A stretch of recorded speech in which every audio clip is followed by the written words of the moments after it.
Facebook पे ad campaign run करना कोई बहुत बड़ी बात नहीं है, सब ट्यूटोरियल देख के आज के टाइम में कर सकते हैं। बट कुछ चीज़ें हैं जिन्हें हर कोई निगलेक्ट करता है, इग्नोर करता है। अगर आप इन 5 चीज़ों पे ध्यान देते हो, ये 5 टिप्स जो मैं बताने वाला हूँ, तो डेफिनेटली आपका कैंपेन बहुत ज़्यादा ऑप्टिमाइज हो जाएगा और बहुत बेटर रिजल्ट्स मिल पाएंगे। तो सबसे पहले 5 टिप्स बताने से पहले मैं ये सजेशन देना चाहूँगा कि जब भी आप किसी इंडस्ट्री के लिए फेसबुक एड कैंपेन बनाने की सोचो या रन करने की सोचो, उससे पहले एक छोटे बजट पे जो टेस्ट एड्स होती हैं वो रन करके देखो, ताकि आपको 3 बेनिफिट्स हो। एक तो कम बजट एग्जॉस्ट होकर आपको पता चल जाएगा क्या काम कर रहा है क्या नहीं कर रहा है। दूसरी, जल्दी रिजल्ट्स आएंगे जब आप फाइनल जो आपका एड कॉपी होगी उसे रन करोगे, एड कैंपेन जो फाइनल आपका एड कैंपेन होगा उसे रन करोगे। तीसरा, आप प्रॉफिटेबिलिटी की तरफ जो है जल्दी जाओगे। तो एक फेसबुक एड कैंपेन रन करने से पहले या रन करने के बाद, जो टेस्टिंग एड होती है उसे रन करने के बाद, क्या 5 चीजें आपको ध्यान में रखनी चाहिए, आज इसके बारे में बात करेंगे। मेरा नाम है गुलशन सिंह और आप देख रहे हो इजी डिजिटल मार्केटिंग। सबसे पहली चीज है वो है एज ग्रुप। हर एड में यानी हर फेसबुक एड में एक ऐसा एज ग्रुप होता है जो एक स्पेसिफिक एड के साथ बहुत ज्यादा एंगेज हो रहा होता है, बहुत ज्यादा अच्छे रिजल्ट्स दे रहा होता है। तो आपको वो देखकर हमेशा उसको कंटिन्यू करना चाहिए, बाकी जो एज ग्रुप्स है वो रिमूव कर देने चाहिए। ये नहीं कि सारे एक तुक्का मारा और 18 से 65 की एज ग्रुप लगा दी और बोला कि चलो चल रहे हैं। अब क्या होता है, जब आप टेस्टिंग एड रन करते हो उसके बाद आपको ये चीजें फिल्टर करने में आसानी होती है। उसके लिए आप क्या करो, आप अपनी ऐड सेलेक्ट करो, ऐड में जाओ यानी ऐड सेट के अंदर जाके अपनी ऐड पे जाओ और उसके बाद राइट कॉर्नर में ब्रेक डाउन का ऑप्शन होता है, ड्रॉप डाउन का, उसमें बाय डिलीवरी में जाओ। बाय डिलीवरी में जाके आप एज वाले सेक्शन पे क्लिक करो और एज के बाद आपको पता चल जाएगा कौन से एज ग्रुप आपकी ऐड के लिए बेटर परफॉर्म कर रहा है और कौन से वर्स्ट। दूसरी चीज है वो है लोकेशन।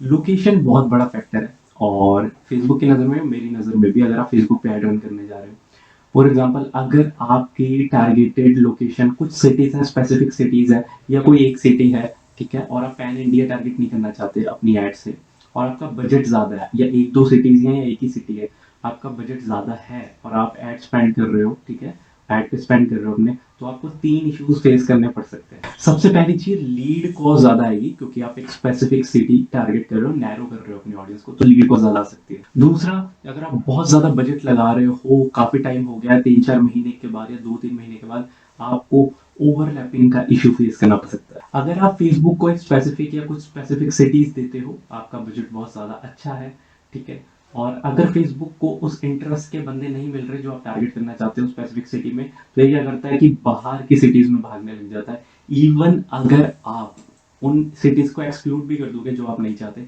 तब भी ये बाहर जाके मतलब आपकी एड दिखा देता है।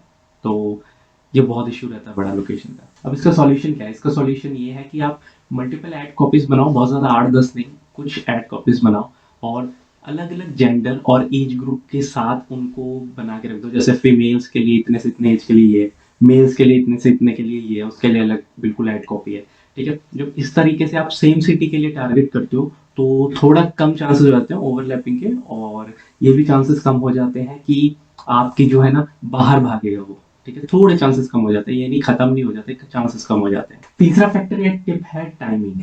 जब आप एक फेसबुक ऐड बनाते हो तो आप उसे 24 घंटे अगर रन करते हो, दिन और रात 12-12 घंटे, तो जरूरी नहीं होता वो हर घंटे एक जैसा परफॉर्म करे। कुछ घंटे ऐसे होंगे जहाँ वो पीक परफॉर्मेंस पे होगी, ठीक है, कुछ ऐसे होंगे, कुछ आवर्स ऐसे होंगे जो बहुत बेकार परफॉर्म कर रही होगी।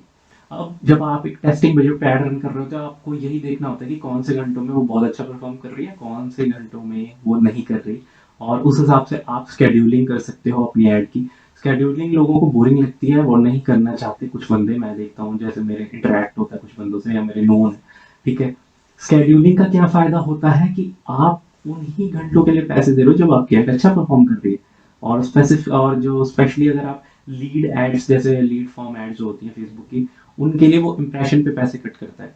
तो अगर आप उस टाइम पैसे दे रहे हो जब इंप्रेशन आ रहे हैं बट कोई लीड फॉर्म नहीं भर रहा, कोई अच्छी परफॉर्मेंस नहीं हो रही ऐड की, उस टाइम लोगों का मूड नहीं है लीड फॉर्म भरने का, कुछ ऐसे आज होते हैं, ऑफिस आज होते हैं, ठीक है, तो ऐसे टाइम पे अगर आप फेसबुक पे क्यों पैसे देना चाहोगे ना, तो स्केड्यूलिंग कर देनी चाहिए कि हाँ इस टाइम मेरी ऐड दिखे, इस टाइम पॉज कर दो भैया।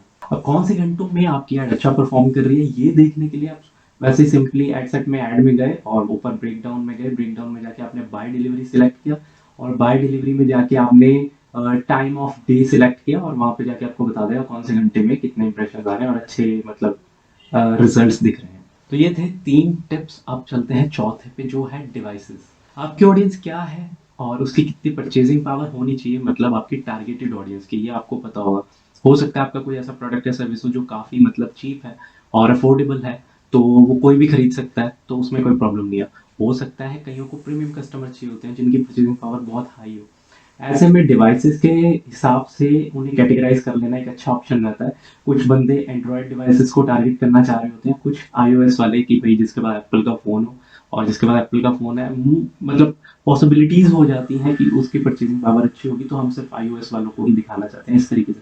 तो डिवाइसेस के हिसाब से और ओएस के हिसाब से कैटेगराइज कर देना ऐड को बहुत अच्छा ऑप्शन है। इससे आप उन्हीं कस्टमर्स के लिए दे रहे हो। फॉर एग्जांपल, अगर आप आईओएस वालों को टारगेट कर रहे हो, आपका हाई एंड प्रोडक्ट है, ठीक है, और मतलब अच्छे मार्जिन का और बहुत कॉस्टली है, तो आप ऑब्वियसली उनको टारगेट करना चाहोगे जो प्रीमियम कस्टमर है, यानी जो एप्पल वगैरह यूज करते हैं, परचेजिंग पावर अच्छी है। वहीं आपका कोई ऐसा प्रोडक्ट है जो बहुत ज्यादा कंज्यूम करते हैं लोग, मतलब, और बट इतना मार्जिन नहीं है, but number of product selling आपकी बढ़ जाएगी, मतलब बहुत ज़्यादा बिकेगा तब भी मार्जिन निकल जाएगा, तो फिर आप एंड्रॉइड के लिए भी जा सकते हो, दोनों के लिए भी जा सकते हो। वो डिपेंड करता है आपकी टारगेटेड ऑडियंस कैसी है। इसे भी देखने के लिए कि कौन से डिवाइसेस पे आपकी एड अच्छा परफॉर्म कर रही है, ब्रेकडाउन में जाओ और वहाँ पे बाय डिलीवरी में जाके प्लेटफॉर्म एंड डिवाइसेस या फिर प्लेसमेंट एंड डिवाइसेस का सेक्शन सेलेक्ट करके आप देख सकते हो कि कौन से डिवाइस पे आपकी एड अच्छा परफॉर्म कर रही है, कौन से पे नहीं।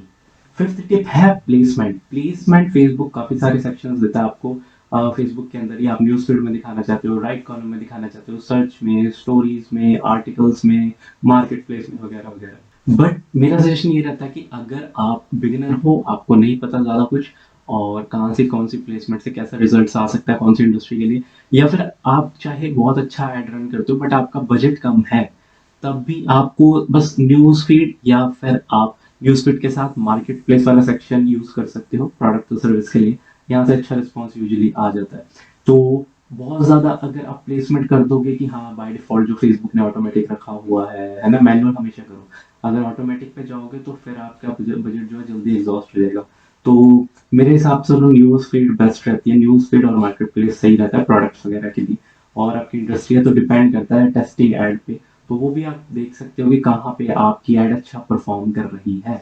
ये भी चेक करने के लिए कहाँ आपकी एड अच्छा परफॉर्म कर रही है, ब्रेकडाउन में जाके बाय डिलीवरी में वहीं पे प्लेसमेंट चेक कर सकते हो। तो ये थी 5 टिप्स जो आप एड कैंपेन बनाने से पहले, फाइनल एड कैंपेन बनाने से पहले टेस्टिंग एड रन करोगे, और उसके हिसाब से आप ये चीज़ें फिल्टर आउट करके जब आपने फाइनल कैंपेन में डालोगे, आपकी लीड कॉस्ट ऑब्वियस सी बात है पक्का कम होगी, होगी ही होगी। बट इन चीज़ों को हम इग्नोर करते हैं, इसलिए हमारा जो है कैंपेन सक्सेसफुल नहीं होता है, अच्छा परफॉर्म नहीं करता। और कॉस्ट इफेक्टिव एड बनाने के लिए अच्छी चीज़ें हैं जो आपको मतलब एक्सप्लोर करनी चाहिए फेसबुक में। आई होप ये वीडियो अच्छी लगी होगी। लाइक और शेयर जरूर करना है, चैनल को सब्सक्राइब जरूर करना है, क्योंकि आने वाले टाइम में मैं ऐसी डिजिटल मार्केटिंग रिलेटेड टिप्स और टॉपिक्स कवर करता रहूंगा जो आपको आपका करियर एनहांस करने में मदद करेगी। साथ ही साथ अगर आपका कोई बिजनेस है तो उसे ग्रो करने में मदद करेगी। साथ ही अगर आपको और in depth text based digital marketing related content चाहिए तो आप मेरे edmfeed.com पर जा सकते हो। बट हुआ क्या, वर्डप्रेस पे साइट थी और मुझे कुछ चेंजेस करने थे और मुझे थोड़ी डिज़ाइन चाहिए था कोर में, इसलिए मैंने उस साइट को अभी जो है शिफ्ट कर दिया है, मतलब ठीक है, उसके डिज़ाइनिंग सब चेंज हुई है, तो अभी थोड़ी अंडर कंस्ट्रक्शन है। जो आर्टिकल्स को आप मतलब आर्टिकल्स जो आपको मिल रहे थे अभी शायद विजिबल ना हो वहाँ पे, बट इस वीक के एंड तक, मतलब नेक्स्ट वीक के एंड यानी, तो आपको मोस्ट प्रोबेबली सारे आर्टिकल्स दोबारा दिखने लगेंगे।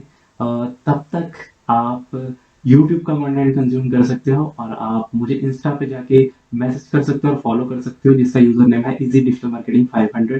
और मैसेज करने से क्या होगा, आप मुझे ईमेल लिस्ट मैसेज का मतलब अपना ईमेल एड्रेस मैसेज करना, उससे क्या होगा आप मेरी ईमेल लिस्ट में ऐड हो जाओगे, जब भी मैं कोई नया कंटेंट भी सेट करूंगा डायरेक्टली आपके इनबॉक्स या मेल बॉक्स में आ जाएगा। साथ ही बिजनेस रिलेटेड इंक्वायरीज के लिए भी आप मुझे फेसबुक या इंस्टा पे डायरेक्ट मैसेज कर सकते हो। तो तब तक के लिए नेक्स्ट वीडियो के लिए थैंक्स यार, बाय।